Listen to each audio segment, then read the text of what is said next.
ગુજરાત ફક્ત પ્રદેશ અને ગુજરાતી ફક્ત ભાષા નથી.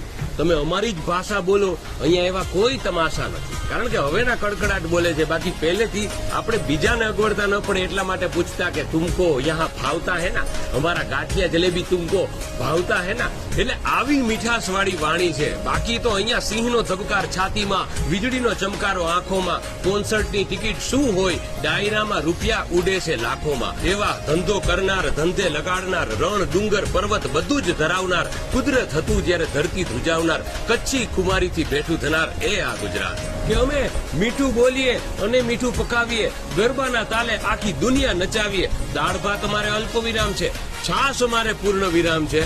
આડું પડવું એ બપોરની ઊંઘનું બીજું નામ છે.